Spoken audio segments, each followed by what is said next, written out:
کون ہے دل سے ان کا جو بسم اللہ الرحمن الرحیم اللهم صل على سيدنا محمد وعلى آل سيدنا محمد بعدد كل ذرة مئات عمرة۔ آج کی میرا موضوع ہے قبر پہلی منزل ہے۔ الحمدللہ رب العالمین والصلاة والسلام علی سید الانبیاء المرسلین، اما بعد۔ محترم سامعین کرام، آج ہمارا موضوع ایک ایسی حقیقت پر ہے جسے ہم سب جانتے ہیں لیکن اس پہ غور نہیں کرتے، اور وہ حقیقت ہے قبر۔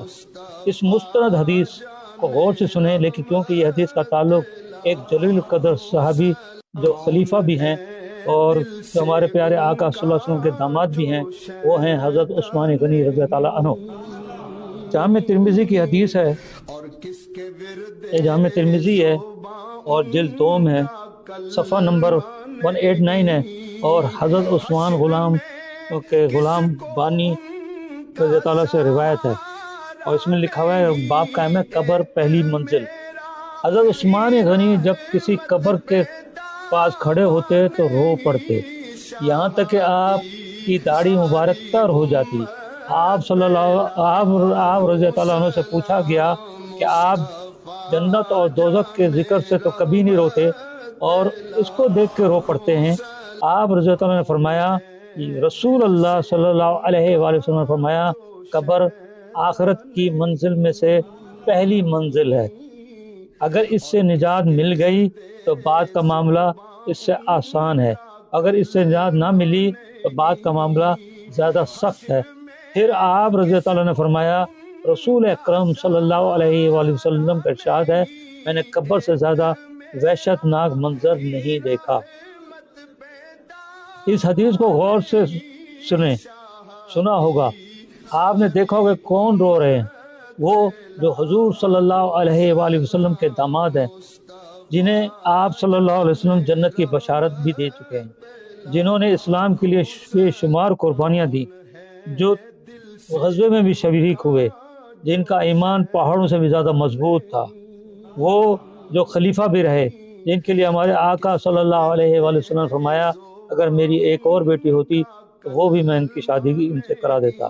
وہ ہستی قبر کو دیکھ کر کانپ رہے ہیں اور رو رہے ہیں، جبکہ معلوم ہے جنت کی بشارت ملی ہوئی ہے، لیکن پھر بھی قبر کو دیکھ کر روتے ہیں۔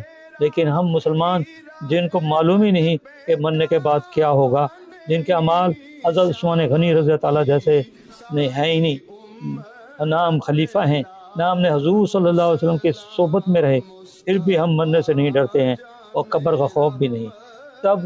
تبھی تو ہم ایک دوسرے کو کافر، مشرک اور بدعتی کہتے ہیں، فرقے میں رہ کے فرقے کے متعلق درس دیتے ہیں، جبکہ حضرت عثمان غنی رضی اللہ تعالیٰ فرقے میں بھی نہیں تھے۔ ہماری نمازیں اور روزے اور دوسرے اعمال کیا وہ قبول بھی ہوتے ہیں یا نہیں، یہ تو معلوم ہی نہیں۔ ہماری نمازیں کیا ہمارے منہ پہ ماری جاتی ہیں؟ ہمارے اعمال ریاکاری میں ضائع تو نہیں ہو جاتی؟ کیا یہ خوف ہمارے دل میں ہے؟ غور کریں تو کیسے ہم نجات حاصل کر سکتے ہیں، جبکہ قبر آخرت کی پہلی منزل ہے۔ قبر کوئی عام جگہ نہیں، یہ وہ مقام ہے، ایمان کا امتحان ہوگا، ایمان کا حساب ہوگا، تنہائی ہوگی، اندھیرا ہوگا، وہاں نہ پیسہ کام آئے گا، نہ دنیا کا رتبہ کام آئے گا، وہاں صرف ہمارے اعمال کام آئیں گے، اور ہمارے اعمال ایسے نہیں جیسے حضرت عثمان غنی رضی اللہ کے ہیں۔ صحیح بخاری اور مسلم کی حدیث کے مطابق وہاں ایک ہی سوال ہوگا، اور ہمارے پیارے آقا صلی اللہ علیہ وسلم کو دکھایا جائے گا دنیا میں ان کے متعلق کیا اعتقاد رکھتا تھا، تو کیا جواب دو گے؟ دیکھ کر حیران نہیں ہو جاؤ گے کہ یہ تو نعوذ باللہ زندہ نہیں، لیکن انہیں یہاں کیسے دکھایا جا رہا ہے؟ ہم تو دنیا میں ہمارے پیارے نبی صلی اللہ علیہ وسلم کو حاضر ناظر ہی نہیں مانتے تھے، ہم تو دنیا میں نعوذ باللہ کہتے تھے کہ یہ ہمارے جیسے ہیں، یہ تو صرف قبر میں زندہ ہیں، ہم تو دنیا میں سلام پڑھنے سے بھی روکتے تھے۔ اب کیسے پہچانیں گے؟ اب ہم کیسے ان کو سلام کریں گے؟ کیونکہ دنیا میں تو کبھی ان کو سلام ہی نہیں بھیجا، زبان بند ہو جائیں گی، پہچاننے کے باوجود بھی نہیں بتا سکو گے، پھر قبر کے عذاب کے لیے تیار ہو جائیں۔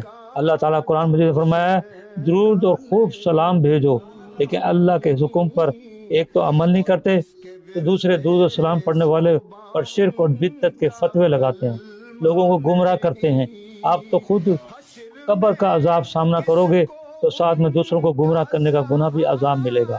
اور پھر شرک اور بدعت کے فتوے دیتے تھے اس کے عذاب کا سامنا بھی ہوگا. وہاں کوئی کام نہیں آئے گا, وہاں صرف اعمال کام آئیں گے. اعمال تو ایسے ہی نہیں جس سے بخشے جائیں. وہاں ان ٹوٹے پھوٹے اعمال کو بخشوانے کا ذریعہ بنانے کے لیے ہمارے پیارے آقا صلی اللہ علیہ وسلم کی شفاعت کام آئے گی. وہاں ان کی مدد کام آئے گی. جو کہتے ہیں نا مدد نہیں کر سکتے, تو ان کی مدد وہاں کام آئے گی. وہاں درود و سلام کام آئے گا. جو دنیا میں پڑا ہوگا اللہ تعالیٰ نے ایسے ہی تھوڑی سورہ اعزاب میں فرما دیے گئے درود اور خوب سلام بھیجو. یہی وہ عمل, وہ وظیفہ ہے جو ہمارے دنیا کے گناہوں کو دھونے میں کام آئے گا, ہمارے ٹوٹے پھوٹے اعمال کو جلا بخشیں گے. قبر میں ہمارے پیارے نبی صلی اللہ علیہ وسلم کے متعلق سوال کا جواب دینے میں آسانی ہوگی, اور شاید قبر کا عذاب بھی نہ ہو یا کمی ہو جائے. اور حضور صلی اللہ علیہ وسلم کے متعلق سوال کا صحیح جواب دینے میں ہمارے پیارے نبی صلی اللہ علیہ وسلم کی شفاعت ہے. اور درود گناہوں کو مٹاتا ہے, درجات بلند کرتا ہے, قبر کی وحشت کو کم کرتا ہے, حضور کی رحمت کو ہماری طرف متوجہ کرتا ہے. اس قبر میں روشنی چاہتے ہو, قبر میں نبی صلی اللہ علیہ وسلم کے مطابق سوال کا جواب دینا چاہتے ہو, تو قبر کو جنت کا باغ بنانا چاہتے ہو, تو اپنے اعمال کے ساتھ درود و سلام کی چادر اوڑھ لو. یہی ہماری بچت ہے. اللہ تعالیٰ ہمیں ہدایت دے, ہمیں ان کے راستے پہ چلا جن پہ تیرا نام ہوا, ان کے راستے پہ چلا جن پہ تیرا غضب ہوا. اللہم صلی علی سیدنا محمد وعلی آل سیدنا محمد بعدد کل ذرۃ میں عطا فرمائے.